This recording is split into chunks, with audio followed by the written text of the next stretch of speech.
Hey everyone, welcome back to my YouTube channel English Delight with Anju. How are you guys? I hope you all are good.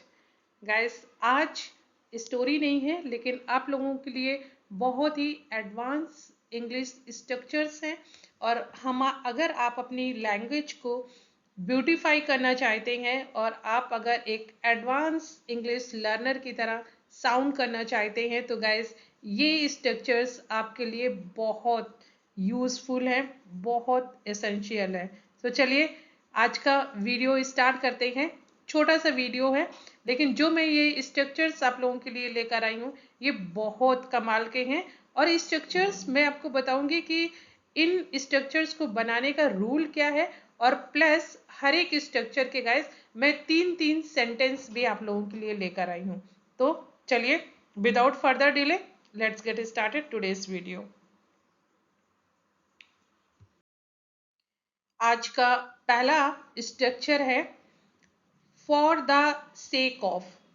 For the sake of का मतलब होता है के लिए या के खातिर। यस गाइस, हम बोलते हैं ना मैं तुम्हारे खातिर आया हूँ, मैं वहाँ पर पैसे के खातिर गया था। तो जब खातिर या के लिए का साउंड आता है हिंदी में तो उसका आपका फ्रेज होता है या एडवांस स्ट्रक्चर आप बोल सकते हैं फॉर द सेक ऑफ। और इसको बनाने का रूल है subject plus verb plus for the sake of plus noun या प्रनाउन। चलिए देखते हैं इसके कुछ एग्जाम्पल्स। मैंने यह अपने परिवार के लिए किया। I did it for the sake of my family. I did it for the sake of my family. देखिए गाइस, जो मैंने आपको स्ट्रक्चर बताया है कि सबसे पहले सब्जेक्ट प्लस वर्ब, उसके बाद फॉर द सेक ऑफ और उसके बाद रेस्ट का जो आपका सेंटेंस है वो, तो ये उसी पे फिट है बिल्कुल सेंटेंस। उसने अपने बच्चों के लिए अपना करियर त्याग दिया। She sacrificed her career for the sake of her children. She sacrificed her career for the sake of her children. वह शांति के लिए चुप रही। She stayed silent for the sake of peace.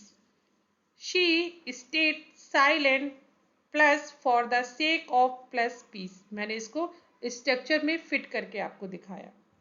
चलिए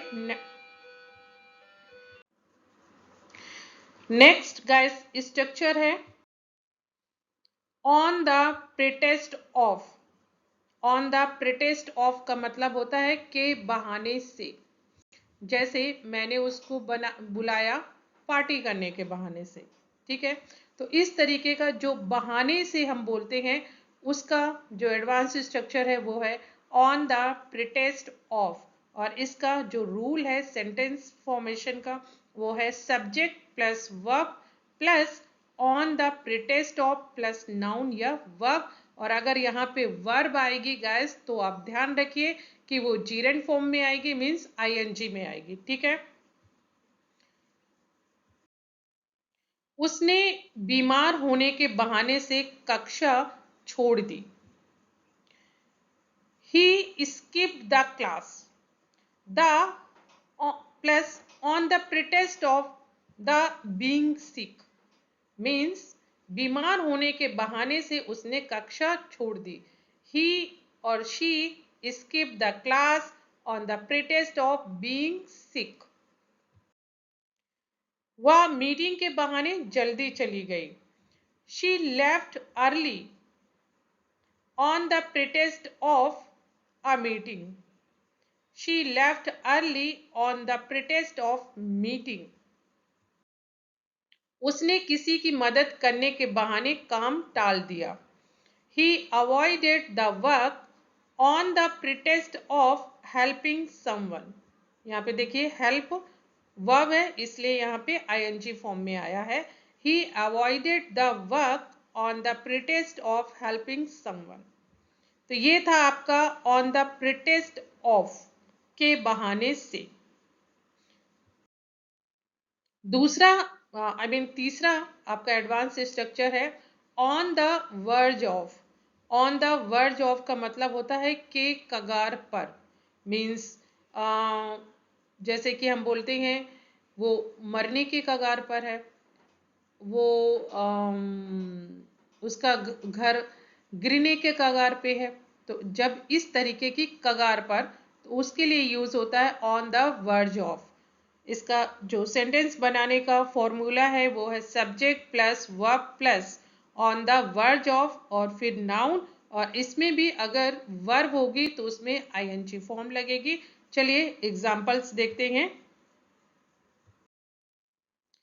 मरीज ठीक होने के कगार पर है। ठीक है, the patient is on the verge of recovery. The patient is on the verge of recovery. Gas यहाँ पे प्लस मैंने इसलिए लगा रखा है ताकि आपको अच्छे से समझ में आ जाए कि जो मैंने स्टार्टिंग में आपका स्ट्रक्चर बताया हुआ है, रूल बताया हुआ है, उसमें ये कैसे सेंटेंस फिट हो रहा है। कंपनी ढहने के कगार पर है। The company is on the verge of collapse. Collapse होता है गिरना, तो कंपनी ढहने के कगार पर है। ढहना या गिरना होता है collapse.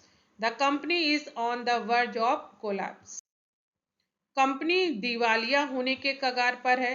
The company is on the verge of bankruptcy. The company is on the verge of bankruptcy. No matter what, इसका मतलब होता है कुछ भी हो जाए। नो मैटर वॉट, कुछ भी हो जाए मैं उससे बात नहीं करूंगा, कुछ भी हो जाए मैं वहां नहीं जाऊंगा। जब इस तरीके का आप साउंड करते हैं उसके लिए आप बोलेंगे नो मैटर वॉट, या आप दूसरा भी एक बोल सकते हैं वॉट कम्स में। तो अभी हम सीखेंगे no matter what plus result और या एक्शन। ठीक है, इसमें मीन्स कुछ भी हो जाए उसके बाद रिजल्ट आता है या एक्शन आता है। कुछ भी हो जाए मैं तुम्हारा साथ दूंगा। No matter what I will support you. I will support you क्या है, ये रिजल्ट है कि मतलब कुछ भी हो जाए आई will support you. Next example, कुछ भी हो जाए हमें आज यह काम पूरा करना है। No matter what we must finish this work today, ये एक्शन है। No matter what we must finish this work today. कुछ भी हो जाए अपने सपनों का पीछा मत छोड़ना। No matter what don't give up on your dreams. No matter what don't give up on your dreams. Next guys है, बहुत ही ये ट्रेंडी है और बहुत ज़्यादा कॉन्वर्सेशन में यूज होता है।